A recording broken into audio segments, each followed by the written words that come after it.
வருகிற 2026 ஏப்ரல் மாதத்தில் தமிழகமெங்கும் நடைபெறவுள்ள சட்டப்பேரவை தேர்தல்கள் நடத்தப்படுவதற்கான தயாரிப்பாக வாக்காளர் பட்டியலை சரி செய்யும் வேலையை தேர்தல் ஆணையம் துவங்கியிருக்கிறது.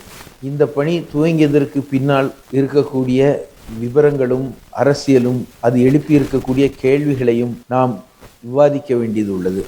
நவம்பர் 4 துவங்கி இன்று 11 நாட்கள் முடிந்துவிட்ட நிலையில் வாக்காளர் கணக்கெடுப்பு படிவத்தில் 80% வாக்காளர்களுக்கு படிவம் கொடுக்கப்பட்டு விட்டதாக தலைமை தேர்தல் அதிகாரி அறிவித்திருக்கிறார்.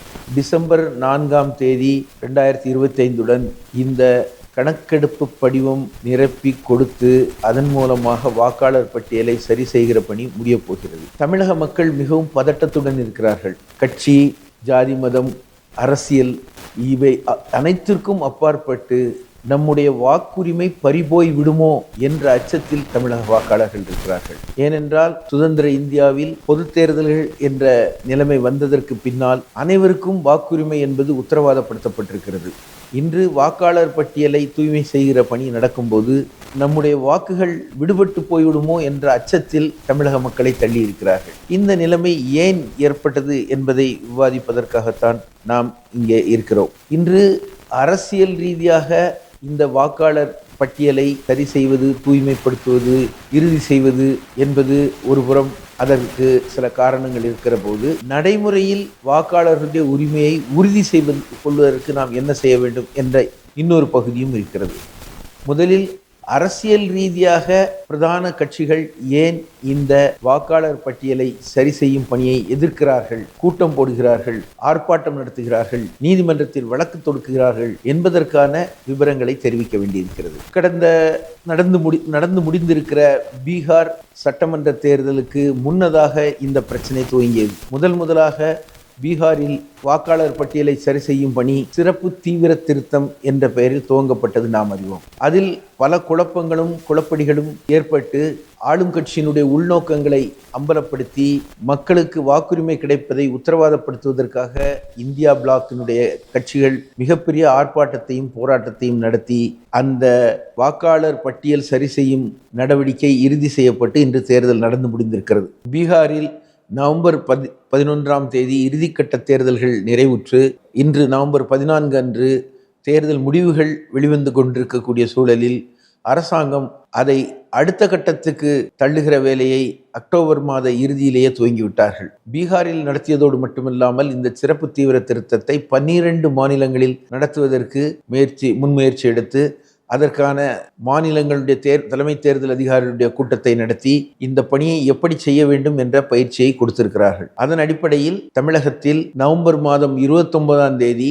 தலைமை தேர்தல் அதிகாரி அங்கீகரிக்கப்பட்ட அரசியல் கட்சிகளுடைய கூட்டத்தை நடத்தி இந்த சிறப்பு தீவிர திருத்த நடைமுறை பற்றி விளக்கினார்கள். அரசியலமைப்பு சட்டப்படியும் மக்கள் பிரதிநிதித்துவ சட்டம் 1950 படியும் பின்னால் நிறைவேற்றப்பட்டிருக்கக்கூடிய தேர்தல் சம்பந்தமான சட்டங்கள் படியும் தலைமை தேர்தல் அதிகாரி அங்கீகரிக்கப்பட்ட கட்சிகளுடைய கூட்டத்தை கூட்டி அவர்களுடைய ஆலோசனையை பெற்று முடிவுகளை அறிவிக்க வேண்டும் என்பதுதான் நடைமுறை. ஆனால் தலைமை தேர்தல் அதிகாரி முடிவுகளை எடுத்து வைத்துவிட்டு இதை எப்படி நீங்கள் நடத்த வேண்டும் என்பதற்கான முறையிலே அந்த கூட்டத்தை கூட்டினார் என்பது முதல் ஆட்சேபனை. அது மட்டுமல்லாமல் போதிய கால அவகாசம் இல்லாத சிறப்பு திருத்தம் என்பதை அவர்கள் இப்போது செய்கிறார்கள். இந்த சிறப்பு திருத்தம், சுருக்க திருத்தம், இவை இரண்டுக்கும் ஒரு வித்தியாசம் உண்டு. சுருக்கமுறை திருத்தம் அக்டோபர் மாதத்தில் துவங்கி நவம்பர் டிசம்பரில் இறந்தவர்கள், இடம்பெயர்ந்தவர்கள் வாக்குகளை நீக்கிவிட்டு புதிய வாக்காளர்களை இணைத்து வாக்காளர் பட்டியலை தூய்மைப்படுத்துகிற பணியை ஆண்டுதோறும் செய்வதுதான் சுருக்கமுறை திருத்தம் என்பது. அதற்கு 3 மாத அவகாசம் போதும். வருகிற ஜனவரி மாதம் 25ஆம் தேதி தேசிய வாக்காளர் தினத்தில் புதுப்பட்டியல் வெளியிடப்படும் என்பதுதான் இருக்கக்கூடிய நடைமுறை. இது சுருக்கமுறை திருத்தம். இது தவிர சட்டத்தில் சிறப்பு திருத்தம் செய்வதற்கான நடைமுறை இருக்கிறது. அது 10 ஆண்டு 20 ஆண்டுக்கு ஒரு முறை தொகுதிகள் மறுசீரமைப்பு செய்யும் போது அதுவும் கூட முழுவதுமாக இந்தியா முழுவதும் அனைத்து தொகுதிகளுக்கும் செய்கிற ஏற்பாடு என்பது இல்லை. அது தேவை அடிப்படையில் குறிப்பிட்ட பகுதியில் குறிப்பிட்ட மாநிலத்தில் செய்ய வேண்டிய திருத்தத்திற்கு பெயர் தான் சிறப்பு திருத்தம். சிறப்பு தீவிர திருத்தம் என்பது சட்டத்தில் எந்த இடத்திலும் அப்படி ஒரு குறிப்போ பெயரோ இல்லை. அது மட்டுமல்லாது இப்படி தேசம் முழுவதற்கும் இப்படி ஒன்றை செய்வதற்கு தேர்தல் கமிஷனுக்கு சட்ட ரீதியான அதிகாரம் இல்லை என்பது அரசியல் கட்சிகள் எழுப்பியிருக்கக்கூடிய ஆட்சேபனை.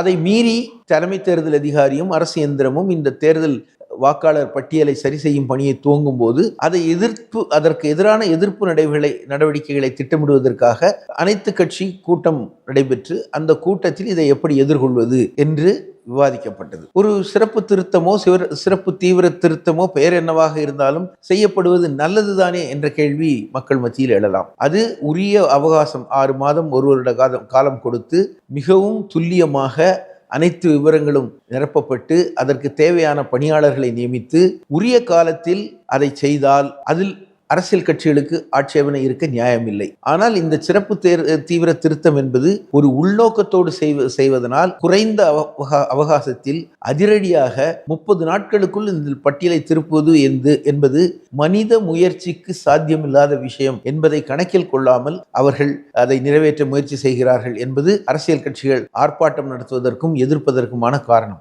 இரண்டாவதாக, சிறப்பு தீவிர திருத்தம் என்பதன் மூலமாக அவர்கள் செய்யவிருக்கிற அரசியல் உள்நோக்கம். இந்த சிறப்பு தீவிர திருத்தம் என்பது வெறும் தேர்தலுக்கான வாக்காளர் பட்டியலை திருத்துகிறது விஷயம் மட்டுமல்ல, இதில் பாரதிய ஜனதா கட்சியினுடைய அரசியல் உள்நோக்கம் இருக்கிறது. கடந்த 3 பாராளுமன்ற தேர்தல்களில் பாரதிய ஜனதா கட்சி வாங்கி இருக்கிற வாக்கு மிக வேகமாக சரிந்து கொண்டிருக்கும் போது அவர்கள் அதை சரி செய்வதற்கான முறையில் வாக்காளர் பட்டியலில் தங்களுக்கு வாக்களிக்க வாய்ப்பில்லாதவர், வாக்களிக்க மாட்டார்கள் என்று கருதுபவர்களை வாக்காளர் பட்டியலிலிருந்து நீக்குகிற தங்களுடைய இந்துத்துவ அரசியல் நோக்கங்களுக்கு எதிரான சிறுபான்மையினரை அவர்களுடைய குடியுரிமையை கேள்வி கேட்டு அவர்களை வாக்காளர் பட்டியலிலிருந்து நீக்க வேண்டும் என்ற அரசியல் உள்நோக்கத்துக்காக இது செய்யப்படுவதாலும் இதை எதிர்க்கிறோம்.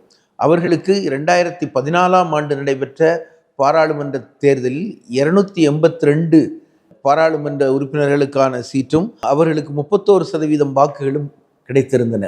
5 ஆண்டுகள் கழித்து 2019இல் அவர்கள் 31%-இலிருந்து 37%, 6% வாக்குகள் கூட பெற்று 303 இடங்களை பெற்று வெற்றி பெற்றிருந்தார்கள். ஆனால் 10 ஆண்டுகளுக்கு பிறகு 2024இல் நடைபெற்ற தேர்தலில் அவர்களுடைய வாக்கு சதவீதம் 2% குறைந்தது. அவர்களுடைய பாராளுமன்ற உறுப்பினர் எண்ணிக்கை என்பது 240 என்ற இடத்திற்கு சரிந்து விட்டது. 273 இருந்தால் தனி மெஜாரிட்டி என்ற நிலைமை இருக்கக்கூடிய சூழலில் அது வாக்கு சதவீதமும் குறைந்து அதனுடைய பாராளுமன்ற உறுப்பினர் எண்ணிக்கையும் குறைந்து அவர்களுடைய சுயேட்சையான ஆட்சி என்பது அவர்களிடமிருந்து பறிபோய்விட்டது. அவர்கள் அதை பற்றி கவலைப்படவில்லை. மிரட்டியும் புருட்டியும் பலர்களை விலைக்கு வாங்கியும் பெரும்பான்மையை சாதித்து இன்றும் அராஜகமாக ஆட்சி செய்து கொண்டிருக்கிறார்கள் என்பது வேறு விஷயம். ஆனால் அவர்கள் தொடர்ந்து ஒன்றியத்திலும் மாநிலங்களிலும் 30%-இலிருந்து 35% மேல் அவர்களுக்கு எங்கும் வாக்கு இல்லை. தென் மாநிலங்களில் அவர்களுடைய வாக்கு சதவீதம் என்பது குறைவாக இருக்கிறது. அந்த வாக்கு சதவீதத்தை கூட்டுவதற்கும் வெற்றி வாய்ப்பை கூட்டுவதற்கும் அந்த பாரதிய ஜனதா கட்சி உள்நோக்கத்துடன் தொடங்கி இருப்பதுதான் இந்த சிறப்பு தீவிர திருத்தம் என்கிற வாக்காளர் பட்டியலை சரிபார்க்கிற முறை. அதனால்தான் இதை எதிர்த்த ஆர்ப்பாட்டத்தை அரசியல் கட்சிகள் நடத்துகின்றன. போதிய அவகாசம் இல்லை, பண்டிகைகள், மழைக்காலம், மாணவர்களுக்கான பரீட்சைகள், இப்படி பலதும் இருக்கும்போது அவற்றுக்கு நடுவே அதிகாரிகளை இறக்கி இந்த வேலையை கொற்றலும் குதறலுமாக முழுவதுமாக செய்ய முடியாத ஒரு பணியை செய்து கொண்டிருக்கிறார்கள். இதை கண்டிக்க வேண்டும் என்பதற்காக ஆர்ப்பாட்டம். மூன்றாவதாக, இவர்கள் சட்ட ரீதியாக இதை அமல் நடத்தவில்லை என்பதை எதிர்த்து வழக்குகள் தொடுக்கப்பட்டிருக்கிறது. ஏனென்றால் நான் முதலிலே கூறியபடி சுருக்க திருத்தம், சிறப்பு திருத்தம் என்று 2 இருக்கும்போது அது அல்லாமல் சிறப்பு தீவிர திருத்தம் என்ற முறையில் இந்தியா முழுவதுமான அனைத்து தொகுதிகளுக்கும் அவர்கள் செய்ய இறங்கி இருப்பது என்பது உள்நோக்கம் கொண்டது. அதற்கு அவர்கள் அதிகாரம் இல்லை என்பது முதலாவதான ஆட்சேபனையாக நாம் குறிக்கிறோம். இரண்டாவதாக, சுதந்திர இந்தியாவில் 18 வயது நிரம்பிய அனைவருக்கும் வாக்குரிமை என்பது அடிப்படை உரிமையாக மாற்றப்பட்டிருக்கக்கூடிய ஒரு சூழலில் அந்த அனைவருக்கும் வாக்காளர் தகுதியை தேர்தல் ஆணையம் கொடுப்பதற்கு பதிலாக அவர்களுடைய வாக்காளருடைய உரிமையை பறிக்கிற வேலையை அவர்கள் செய்வதை நாங்கள் எதிர்க்கிறோம் என்ற முறையில் நீதிமன்றத்தில் மனு சமர்ப்பித்திருக்கிறோம். மேலும் ஒருவர் வாக்காளராக இருப்பது என்பது தேர்தல் ஆணையம் அவர்களுடைய அதிகாரிகள் மூலம் சென்று அவர்களுக்கு வாக்கு கொடுப்பதற்கான பணியாக இருக்க வேண்டுமே தவிர இருக்கக்கூடிய வாக்குரிமை பறிக்க முடியாது, பறிக்கக்கூடாது. இந்த மாதிரியான ஒரு கணக்கீட்டு படிவம் கொடுத்து எப்போதும் இந்த வாக்காளர் சரிபார்ப்பு பணி நடந்ததல்ல. ஒரு படிவத்தை கொடுத்து கையெழுத்து பெற்று விவரங்களை பெற்று வாங்குவதன் மூலம் அப்படி படிவத்தை கொடுக்காதவர்களுக்கு வாக்கு இல்லை என்பது உறுதியாகி விடுகிறது. அப்படி என்றால் ஒருவர் தன்னை வாக்காளர் ஆக்கிக் கொள்வது அவருடைய கடமை என்று சட்டத்தில் இருக்கிற நிலைமையிலிருந்து ஒரு மாறுபட்ட நிலைமையை அவர்கள் ஏற்படுத்தியிருக்கிறார்கள். 2. மூன்றாவதாக அதில் கேட்கப்படக்கூடிய கேள்விகளும் கேட்கப்படக்கூடிய விவரங்களும் இன்று யாராலும் கொடுக்க முடியாது, யாராலும் அந்த படிவத்தை முழுவதும் நிரப்ப முடியாது. 2002, 2004 நடைபெற்ற சிறப்பு திருத்தத்தில் உங்கள் வாக்கு எங்கு இருந்தது, அந்த வாக்காளர் பட்டியலில் உங்களுடைய எண்ணிக்கை என்ன, அதையெல்லாம் இங்கே போடுங்கள் என்றால் சாதாரண மக்கள் முழு விவரத்தையும் கொடுக்க முடியாத நிலைமை இருக்கிறது. அப்படி கொடுக்க முடியாதவர்கள் யாரோ ஒரு உறவினர் சம்பந்தப்பட்டவர்கள் என்று விவரம் தேடும்போது இதெல்லாம் எதையாவது செய்ய வேண்டும் என்பதற்காக செய்திருக்கிறார்களே தவிர இந்த மாதிரியான முறையில் ஒரு படிவத்தை நிரப்பி வாக்குரிமையை தக்க வைத்துக் கொள்வது என்பது முடியாத காரியம். அப்படி ஒரு வாக்காளர் படிவத்தை கொடுத்து அவர்கள் வாங்குவது ஏற்புடையதல்ல. 4வதாக குடியுரிமை சம்பந்தப்பட்ட விஷயம். 18 வயது நிரம்பியவராக இருக்க வேண்டும், இந்திய குடிமகனாக இருக்க வேண்டும். சாதாரணமாக ஒரு குறிப்பிட்ட இடத்தில் 6 மாதங்களுக்கு மேல், அது 6 மாதம் என்று கூட அதில் இல்லை, ஆர்டினரிலி ரிசைடிங், சாதாரணமாக அங்கு குடியிருப்பவராக இருக்க வேண்டும். இதுதான் நிபந்தனைகளாக இருக்கின்றது. இந்த நிபந்தனைகளை அரசாங்கம் நிர்பந்தமாக்கி நீ இந்திய குடிமகனா என்று அதை சரி செய்கிற, அதை விசாரிக்கிற பணியில் இறங்கி இருக்கிறார்கள். ஒரு இந்தியாவில் குடியிருக்கக்கூடிய இந்திய மக்களுக்கு அவர் குடியுரிமை பெற்றவரா இல்லையா என்பதை விசாரிக்கிற, குடியுரிமையை கொடுக்கிற அல்லது மறுக்கிற உரிமை தேர்தல் ஆணையத்துக்கு கிடையாது. அது எங்களுடைய பிரதான ஆட்சேபனை. இது உள்பட அனைத்து ஆட்சேபனைகளையும் கொண்ட நீதிமன்ற வழக்குக்கு நாம் சென்றிருக்கிறோம். தீர்ப்பு அது காலம் தாழ்ந்துதான் வரும் என்பது தெரிகிறது. விசாரணை வருகிற 26ஆம் தேதிக்கு தள்ளி வைக்கப்பட்டிருக்கிறது. இந்த வாக்காளர் பட்டியல் சரி செய்கிற காலத்திற்குள் நீதிமன்றங்கள் தலையிட்டு நல்ல தீர்ப்பை வழங்க வேண்டும் என்று நாங்கள் எதிர்பார்க்கிறோம். அதற்காக நீதிமன்றத்திலும் இந்த போராட்டத்தை நாங்கள் நடத்தி கொண்டிருக்கிறோம். இதை செய்து கொண்டிருக்கக்கூடிய காலத்தில் இங்கே நவம்பர் மாதம் 4ஆம் தேதி துவங்கி டிசம்பர் 4க்குள் பட்டியலை சரி செய்கிற வேலை என்பது நடக்கிறது. அப்படி என்றால் பொறுப்புள்ள அரசியல் கட்சிகள் என்ற முறையில் நாம் என்ன செய்ய வேண்டும்?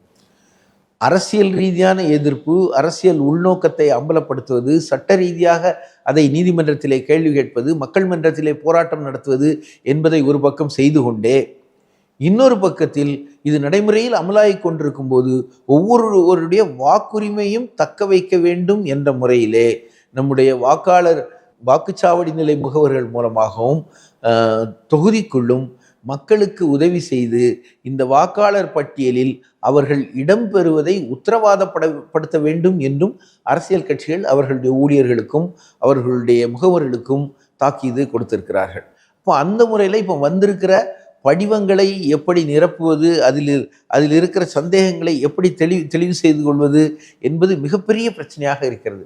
குறிப்பாக நான் முதலிலே கூறியது போல் வாக்காளர்கள், இந்திய வாக்காளர்கள், குறிப்பாக தமிழகத்தில் நடைபெற்று கொண்டிருக்கும் போது தமிழக வாக்காளர்கள் மிகுந்த பதட்டத்தில் இருக்கிறார்கள். நமக்கு வாக்குரிமை பறிபோய்விடுமோ என்ற அச்சத்தில் இருக்கிறார்கள். அதனால் அவர்களுக்கு அது அப்படி நடக்காது, அப்படி நடக்காமல் இருக்க நீங்கள் என்ன செய்ய வேண்டும் என்பதை நாம் தெளிவுபடுத்த வேண்டியது இருக்கிறது. அதற்கு பிரதானமாக நாம் செய்ய வேண்டியது, முதல் கட்டத்தில் அவர்கள் செய்து கொண்டிருப்பது என்ன, நாம் செய்ய வேண்டியது என்ன என்பதையும் நான் தெளிவுபடுத்த விரும்புகிறேன். நடந்து கொண்டிருப்பது என்ன? அவர்கள் வாக்காளர்களுக்கு படிவம் கொடுக்கிறார்கள். இந்த படிவம் எங்கிருந்து வருகிறது? 2024 பாராளுமன்ற தேர்தலின் போது இருந்த வாக்காளர் பட்டியல், அதை 27/10/2025 தேதியில் முடக்கி இருக்கிறார்கள், ஃப்ரீஸ் செய்திருக்கிறார்கள். அந்த பட்டியலில் யார் பெயர்களெல்லாம் எந்தெந்த விலாசத்தில் வருகிறதோ அந்தந்த விலாசத்தில் சென்று அன்று வாக்காளர்களாக இருந்தவர்களுக்கு படிவம் கொடுக்கிறார்கள். இந்த வேலை தான் நடக்குது. நல்லா புரிஞ்சுக்கணும். அப்படின்னா போன தேர்தலில் வாக்களிக்கும் போது நீங்கள் எந்த விலாசத்தில் இருந்தீர்களோ, வாக்களிக்காமல் கூட இருந்திருக்கலாம், அது வேற விஷயம், பட்டியலில் உங்கள் பெயர் இருந்ததோ அந்த விலாசத்தில் உங்கள் பெயருக்கு ஒரு கணக்கீட்டு படிவம் கொடுக்கப்படும். இந்த கணக்கீட்டு படிவத்தை வாக்குச்சாவடி நிலைமை அதிகாரி, வாக்குச்சாவடி நிலை அதிகாரிகள், BLO, பூத் லெவல் ஆஃபீஸர்ஸ், அவங்க அலுவலகத்தில் ஜெனரேட் செய்து, எதை வைத்து 27/10/2025 வாக்காளர் பட்டியல் விவரத்தின் அடிப்படையில் இந்த ஒவ்வொருவருக்கும் ஒரு கணக்கீட்டு படிவத்தை அவர்கள் ஜெனரேட் செய்கிறார்கள். ஜெனரேட் செய்து அதை கொண்டு வருகிறார்கள். ஒரு குடும்பத்தில் 4 வாக்குகள் இருக்கின்றனவென்றால் அந்த 4 வாக்குகளையும் அவங்க ஜெனரேட் பண்ணி உங்கள்கிட்ட வந்து கொடுக்குறாங்க. நீங்கள் நிரப்பி கொடுக்கணும். நிரப்பி கொடுத்தா உங்களுக்கு வந்து நீங்கள் வாக்காளர் என்று உங்களை வாக்காளர் பட்டியலில் சேர்க்கப் போகிறார்கள். அதற்கு நாம் என்ன செய்ய வேண்டும் என்றால், சட்டப்படி என்ன செய்யப்பட வேண்டும் என்றால், அவர்கள் 2 படிவங்கள் கொண்டு வர வேண்டும் ஒரு வாக்காளருக்கு. அந்த வாக்காளர் படிவத்தில் 5 விதமான விவரங்கள் இருக்குது. முதல் விவரம், நீங்கள் பெயர், முகவரி, வாக்காளர் அடையாள அட்டை எண் அதெல்லாம் இருக்கும். இன்னொன்று 2வது பகுதி, அது அந்த முதல் நெத்தி மாதிரி இருக்கக்கூடிய மேற்பகுதியில் அது பக்கத்திலேயே அது என்ன சட்டமன்ற தொகுதியினுடைய எண், பாகம் எண், தெரு உட்பட விவரங்கள் இருக்கும். 3வது அதில் ஒரு QR கோடு என்று சொல்லக்கூடிய கணினி படிக்கக்கூடிய வகையில் அந்த விவரங்கள் அதிலே தரப்பட்டிருக்கும். அதை கணினி தான் படிக்க முடியும், நம்ம படிக்க முடியாது. படம் மாதிரி இருக்கும். QR கோடு நீங்கள் பார்த்துருப்பீங்க டிஜிட்டலில், அது இருக்கும். 4வது நம்முடைய படம் இருக்கும். 2024 வாக்காளர் பட்டியலில் இருக்கக்கூடிய படம் இருக்கும். 5வது நாம் படம் ஒட்டி கொடுப்பதற்கு, புதிதாக படம் ஒட்டி கொடுப்பதற்கான ஒரு காலம் இருக்கும். இதுதான் அந்த நெத்தியில் இருக்கும். இது ஏற்கனவே இந்த விவரங்கள் கணக்கீட்டு படிவத்தில் கொடுக்கப்படுகின்றன. அதனுடைய 2வது பகுதி பிரதானமாக நம்முடைய ஆதார் அட்டை என்னுடைய எண், நம்முடைய வயது, பிறந்த நாள், தகப்பனார் பெயர், தகப்பனார் பெயர் வாக்காளர் பட்டியலில் இருந்தால் அவருடைய எண், தாயார் பெயர் அங்கே இருந்தால் அவருடைய எண், இப்படி சில விவரங்கள் கேட்டிருக்காங்க. அப்போ இந்த விவரங்கள் எல்லாத்தையும் நம்ம வந்து கடந்த வாக்காளர் பட்டியலை BLO என்று சொல்லக்கூடிய அந்த அதிகாரி கையில் கொண்டு வரார். பிரிண்டடாகவும் வச்சுருப்பார், ஆன்லைன்லையும் வச்சுருப்பார். அதுலேயே வெரிஃபை பண்ண முடியும். நம்முடைய வாக்குச்சாவடி நிலை முகவர்கள் கையிலையும் அவங்க இந்த பாகத்துக்கான வாக்காளர் பட்டியலை கொடுக்குறார்கள். ரெடிமேடாக இருக்கும் கையில். அப்போ அதில் இந்த விவரங்கள் எல்லாம் சுலபமாக எடுத்துக்கொள்ள முடியும். இவற்றை நிரப்பினாலே உங்களுக்கு வாக்காளர் கணக்கீட்டு படிவத்தை அவர்கள் கண்டிப்பாக ஏற்றுக்கொள்ள வேண்டும். ஏனென்றால் இந்த 1, 2 பாகம் தவிர இடது பக்கம் இருக்கக்கூடிய 3வது பாகம், வலது பக்கம் இருக்கக்கூடிய 4வது பாகம் என்பது சில கூடுதல் காரணங்களுக்காக அவர்கள் கொடுத்திருக்கிறார்கள். குறிப்பாக இந்த 3வது பகுதியில் இருக்கக்கூடிய இடது பகுதியில் நீங்கள் 2002, 2004க்கு முன்பு வாக்காளராக இருந்திருந்தால் அந்த வாக்காளர் பட்டியலில் உங்களுடைய பெயர், வரிசை எண், அந்த நம்பர் இதெல்லாம் கொடுக்கணும். அந்த வாக்காளராக இருப்பின் கொடுத்தா போதும், இல்லைன்னா கொடுக்க வேண்டியதில்லை. அப்படின்னா நீங்கள் மேண்டேட்ரி கிடையாது, கண்டிப்பாக கொடுக்கணும்னு அவசியம் கிடையாது. நீங்கள் இருந்தீங்கன்னா, நம்பர் இருந்ததுன்னா, ஏன்னா அது தேடுறதுல இன்னும் நிறைய சிரமம் இருக்குது. ஆன்லைனில் இருக்குது. அதுவும் பிரிண்ட் எடுத்து இவங்க கொண்டு வர போகிறதில்ல. அப்போ இது தேடுறதெல்லாம் ரொம்ப காலம் கவ்வக்கூடிய லெபோரியஸான வேலை. அப்போ அது கிடைச்சதுன்னா அது எழுதலாம். அது வந்து மேண்டேட்ரி இல்லை. நீங்கள் அந்த விவரம் எழுதினால் அது உங்களுடைய, நீங்கள் 18 வயது நிரம்பிய இந்திய குடிமகனாக, வாக்குரிமை பெற்றவராக ஏற்கனவே இருக்கிறீர்கள் என்ற அடிப்படையில் உங்களுக்கு உடனடியாக வாக்காளர் பட்டியலில் இடம் கொடுப்பதற்கான ஒரு கூடுதல் ஆதாரம். அதில் உங்கள்கிட்ட விவரம் இல்லைன்னா விவரம் இல்லை, விவரம் கிடைக்கவில்லை என்று கூட நீங்கள் எழுதலாம். 3வது வலது பக்கத்தில் இருக்கக்கூடிய 4வது பகுதி என்பது, இந்த 3வது பகுதியில் ஒன்றும் கொடுக்க முடியலன்னா உங்கள் உறவினர், அந்த தெருவில் இருந்திருக்கக்கூடிய உங்கள் உறவினர்கள், தங்கை, தம்பி, சகோதரன், சித்தப்பா, மாமா, இப்படி யாரோட விவரமோ இருந்தால் கொடுக்கலாம். இந்த 3வது பகுதியை கொடுத்துட்டா 4வது பகுதி கொடுக்க வேண்டிய அவசியமே கிடையாது. இது கொடுக்காத பட்சத்தில் இதை கொடுக்கலாம்.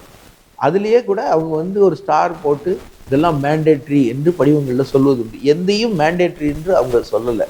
தவிரவும் பல இடங்களில் அடைப்புக்குறிக்குள் இருப்பினும் இருந்தால் மட்டும் இந்த விவரங்கள் இருப்பின் கொடுக்கவும் என்று தான் சொல்கிறாங்க. அப்படின்னா கொடுக்க வேண்டாம், அது சாய்ஸில் போகுது. அதனால் இந்த 3, 4ல் நீங்கள் கிடைக்கிற விவரங்களை எழுதுங்கள். இல்லை என்றால் இல்லை என்று எழுதுங்கள், அல்லது பொருந்தாது என்று எழுதுங்கள். எழுதிவிட்டு 5வது பகுதியில் நீங்கள் அந்த உறுதிமொழியில் கையெழுத்து போட்டு கொடுத்து விட்டால் போதும். இந்த பணி சட்டப்பூர்வமாக நிறைவேறுகிறது. ஆனால் இது எழுத படிக்க தெரியாதவங்க என்ன பண்ணுவாங்க, விவரம் தெரியாதவங்க என்ன பண்ணுவாங்க, இன்னும் பல்வேறு கேள்விகள் அதுக்குள்ளே இருக்குது. நம்ம இந்த குறைந்தபட்ச வேலையை நாம் செய்ய வேண்டும். ஆனால் வருகிற அதிகாரிகள் நீங்கள் முதல் பகுதி, அதாவது நெத்திக்கு கீழே இருக்கக்கூடிய முதல் பகுதியை நிறைவு செய்து கையெழுத்து போட்டு கொடுத்தாலே போதும், நாங்கள் மற்ற விவரங்களை நாங்கள் தேடி எடுத்து போட்டுக்கொள்கிறோம் என்ற முறையில் வாங்குறாங்க, நிரப்புறாங்க, வைக்கிறாங்க. ஏதோ உத்தரவாதப்படுத்துறதுக்கான ஒரு முயற்சி நடக்குது.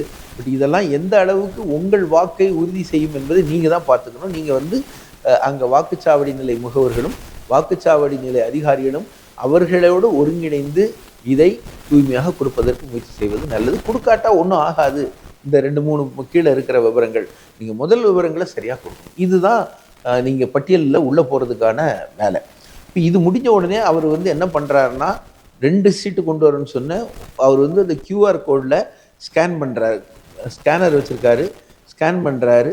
ஸ்கேன் பண்ண உடனே இன்ன பெயர், இன்ன தொகுதி, இன்ன வரிசை நம்பர், இந்த அவருடைய எபிக் அடையாள அட்டையினுடைய எண்ணிக்கை, இதெல்லாத்தையும் போட்டு இவர் இன்று படிவம் சமர்ப்பித்து விட்டார் என்று அந்த கணனி மூலமாக அந்த விவரம் உள்ளே அனுப்பப்படுகிறது. அது ரியல் டைமில் அதே நேரத்தில் தலைமை தேர்தல் அதிகாரி வரைக்கும் அந்த விவரங்கள் போய் சேர்ந்துருது. அப்படின்னா நீங்கள் இந்த படிவங்கள் சமர்ப்பிக்கப்படுவது என்பது கணனி மூலமாக உடனடியாக கணக்கீட்டில் சேர்க்கப்படுகிறது என்று அர்த்தம். அப்படி சேர்க்கப்பட்டு விட்டால் உங்களை வந்து கேள்வி கேட்காம உங்கள் வாக்குரிமையை பறிக்க முடியாது. ஏன்னா பின்னாடி அப்ஜெக்ஷன்ஸ், அதுக்கப்புறம் நீங்கள் போய் வரைவு வாக்காளர் பட்டியல் வந்ததுக்கப்புறம் ஆட்சேபனைகள், நீங்கள் மனு போடுவது, இந்த காலத்தில் போய் உங்கள் பேர் வரைவு வாக்காளர் பட்டியலில் இருந்தாலே, அது யாரும் ஆட்சேபிக்கலைனாலே நீங்கள் பட்டியலில் போயிடுறீங்க. அப்போ ஆட்சேபனைகள் வந்தால் நமக்கு அவங்க நோட்டீஸ் கொடுப்பாங்க, அப்போ போய் பதில் சொல்லணும். ஆட்சேபனையில் நம்ம கேள்வி கேட்காம அவங்க நீக்க முடியாது. ஸோ இந்த ப்ராசஸில் உங்களுக்கு வந்து வாக்குரிமை என்பது உத்தரவாதம் செய்யப்படும். பட் இது பூராத்தையும் செய்கிறது எத்தனை சதவீத வாக்காளர்களால் இன்றைக்கி முடியும் என்பது தான் கேள்வி. படிவங்கள் கொடுக்கறது நாங்கள் 68% கொடுத்துட்டோம், 80% கொடுத்துட்டோம், 90% கொடுத்துவிட்டோம் என்று கிளைம் பண்ணலாம். ஆனால் படிவங்கள் திரும்ப பெறப்பட்டன என்பது எவ்வளவு விவரம் என்பதை தலைமை தேர்தல் அதிகாரி உடனடியாக அறிவிக்கணும் மக்கள் மன்றத்தில். அப்படி வரவில்லை என்றால் கால அவகாசத்தை கூட்ட வேண்டும், அதிகாரிகளுடைய எண்ணிக்கையை கூட்ட வேண்டும். மக்கள் அனைவரும் அதை நிரப்பி கொடுப்பதற்கான உத்தரவாதத்தை செய்யாவிட்டால் தமிழகத்தினுடைய 6,38,00,000 வாக்காளர்கள் என்பது 1 கோடி 1.5 கோடி குறைந்து போய்விடக்கூடிய அபாயம் இருக்கிறது என்பதை அரசியல் கட்சிகள் சார்பாக நாங்கள் எச்சரிக்க விரும்புகிறோம். அப்போ அதை செய்யணும். அப்போ இந்த பணியை செய்வதற்கு வாக்குச்சாவடி நிலைமையில் இருக்கக்கூடிய அதிகாரிகளும் அரசியல் கட்சிகளும் அதனுடைய முகவர்களும் கூட்டாக உழைத்து ஒரு தகுதியான நபருக்கு கூட வாக்குரிமை பறிக்கப்பட்டு விடக்கூடாது என்ற முறையில் இந்த பணியை நிறைவு செய்ய வேண்டும். ஒன்று. இரண்டாவதாக, இந்த 2024-25 பட்டியலே நம்ம பேர் இல்லை, ஏதோ ஒரு காரணத்தினால இல்லை, விட்டு போச்சு, ஓட்டு போடாட்டா பரவாயில்ல, பட்டியலில் பேர் இருந்தால் போதும், விட்டு போச்சு, அதுக்கு முந்தின தேர்தலில் இருந்தது, நான் பதிவு பண்ணலை, அதுக்கப்புறம் 18 வயசு எனக்கு இப்போ நிரம்புது, அப்போ நம்ம என்ன பண்ணுறது? அப்போ நீங்கள் வரைவு வாக்காளர் பட்டியல் வந்தது, ஏன்னா உங்களுக்கு வந்து இப்போ ஜெனரேட் ஆகாது, QR கோடோட இந்த படிவம் ஜெனரேட் ஆகாது. அப்படின்னா உங்கள் பேர் இல்லை என்றால் வரைவு வாக்காளர் பட்டியல் வந்ததுக்கப்புறம் ஏற்கனவே இருக்கிற நடைமுறையின்படி புதிய வாக்காளராக பதிவு செய்வதற்கான படிவம் எண் 6ஐ நிரப்பி அதற்கு தேவையான ஆவணங்களுடன் சமர்ப்பித்து வரைவு வாக்காளர் பட்டியலுக்கு பின்னர் உங்கள் வாக்குரிமையை நீங்கள் நிலைநாட்ட வேண்டியது இருக்கும். அதே தான் 18 வயது நிரம்பியவர்களுக்கும் அந்த பட்டியலுக்கு அப்புறம் நீங்கள் வந்து இந்த விவரங்களை கொடுத்து உங்கள் வாக்குரிமையை பெற வேண்டியது இருக்கும். இதில் இன்னொரு சிரமம் என்ன இருக்குன்னா, நீங்கள் வந்து 2024 வாக்களிக்கும் போது ஒரு குறிப்பிட்ட தொகுதியின் ஒரு பாகத்தில் இருக்கிறீர்கள். 2025 நவம்பரில் நீங்கள் அங்கேருந்து ஷிஃப்ட் ஆகி ஒரு 50 கிலோமீட்டர் தள்ளி வேற ஒரு தொகுதிக்குள்ளே வேற ஒரு பாகத்துக்குள்ளே போயிடுறீங்க. அப்படின்னா உங்களுடைய கணக்கீட்டு படிவம் பழைய இடத்துக்கு தான் வரும். அதை நீங்கள் போய் வாங்கி நிரப்பி கொடுத்தா ஓட்டு அந்த பழைய அட்ரஸுக்கு தான் வரும். அப்போ நீங்கள் வந்து புதிய இடத்துக்கு உங்கள் அட்ரஸ் மாறணும்னா வரைவு வாக்காளர் பட்டியலில் உங்கள் வாக்கு வருவது உத்தரவாதம் செய்யப்பட்ட பிறகு நீங்கள் ஃபார்ம் 7 கொடுத்து உங்கள் விலாசத்தை மாற்றுவது என்பது வரைவு வாக்காளர் பட்டியலுக்கு அப்புறம் தான் செய்ய வேண்டியது இருக்கும். இதெல்லாம் ரொம்ப சாதாரண மக்களால் எப்படி கிரகித்து கொண்டு அவர்கள் புரிந்து கொண்டு அவர்கள் அன்றாடங்காட்சிகளாக வேலைக்கு சென்று கொண்டிருப்பவர்கள் 1 நாள் 2 நாள் இந்த நாட்களை சம்பளத்தை இழந்து செலவழித்து கொண்டு அவர்கள் செய்ய முடியும் என்பது மிகப்பெரிய கேள்விக்குறியாக இருக்கிறது. இதன் காரணமாக பலர் வாக்காளராக விடுபட்டு விட போகிறார்களே என்ற அச்சம் அரசியல் கட்சிகளுக்கு இருக்கிறது. அதனால்தான் நாங்கள் மீண்டும் மீண்டும் மறுபடியும் கேட்கிறோம், நீங்கள் கால அவகாசத்தை நீட்டிப்பதோடு மட்டுமல்லாமல் குறிப்பிட்ட சனி ஞாயிறு விடுமுறை நாட்களில் தொகுதிக்குள் அந்த பாகத்துக்குள் ஒரு வாக்காளர் முகாம்களை, வாக்காளர் பட்டியலில் இணைக்கும் முகாம்களை ஏற்கனவே சுருக்கமுறை திருத்த காலத்தில் செய்தது போல் நீங்கள் செய்து விடுபட்டவர்கள் அனைவரையும் இணைப்பது, அவர்கள் இன்று குடியிருக்கிற இடத்தில் அவர்களுக்கு வாக்குரிமையை நிலைநிறுத்துவது என்ற பணியை செய்ய வேண்டும் என்று நாங்கள் அரசாங்கத்தையும் தேர்தல் ஆணையத்தையும் தலைமை தேர்தல் அதிகாரியும் மாவட்ட தலைமை தேர்தல் அதிகாரியையும் இந்த அமைப்புக்குள் இருக்கக்கூடிய அனைவரையும் நாங்கள் வற்புறுத்துகிறோம். அது மட்டுமல்லாமல் படம் எடுக்கிறதுங்கிறது தான் நீங்கள் முன்னாடி முகாம்கள் எடுத்து அப்படியே அப்லோட் பண்ணிடுவாங்க. நீங்கள் அது பிரிண்ட் எடுத்து ஒட்டி ஸ்கேன் பண்ணி இதெல்லாம் நடக்கிற வேலையே இல்லை. அப்போ இந்த மாதிரி நடத்தக்கூடிய முகாம்கள் மூலமாக இந்த படங்களை எடுப்பது, இணைப்பது என்ற வேலையும் செய்ய வேண்டும். மேலும் இந்த 27/25 இருக்கிற வாக்காளர் பட்டியல் மூலமாக நடைபெறுகிற வாக்காளர் பட்டியலை சரிபார்க்கிற பணியில் அனைவருக்கும் ஒப்புகை சீட்டு கொடுப்பது என்பதை உத்தரவாதப்படுத்த வேண்டும். அது பலர் கொடுக்கறது இல்லை. நாளைக்கு அப்பீலில் வரைவு வாக்காளர் பட்டியலுக்கு அப்புறம் வரும்போது நீங்கள் ஒப்புகை சீட்டு இல்லைன்னா எதை வச்சு அவங்க உங்கள்கிட்ட மாறுதல் கேட்பாங்க, தவற திருத்த சொல்லி கேட்பாங்க. அதனால் கண்டிப்பாக ஒப்புகை சீட்டு கொடுப்பது என்பதை அவர்கள் உத்தரவாதப்படுத்த வேண்டும். பிஎல்ஓக்களின் பணிச்சுமை, அவர்களுடைய இந்த விஷயம் பற்றிய ஞானம், பயிற்சியின்மை, இதன் காரணமாகவும் பல பிரச்சனைகளை நாம் அன்றாடம் சந்தித்து கொண்டிருக்கிறோம்.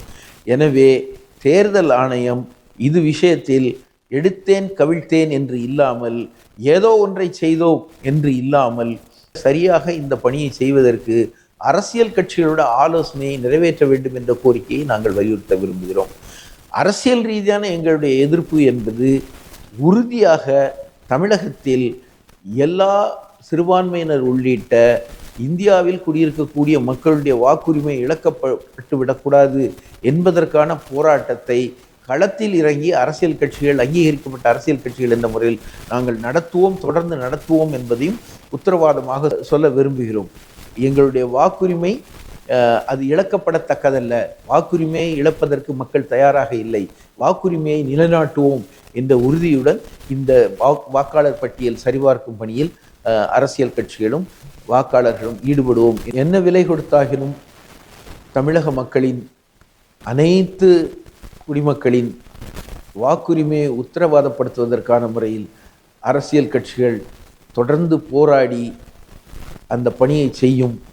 நாங்கள் எங்களுடைய வாக்குரிமையை விட்டு தரமாட்டோம் என்பதை உறுதியுடன் கொண்டு கூறி விடைபெறுகிறேன். நன்றி, வணக்கம்.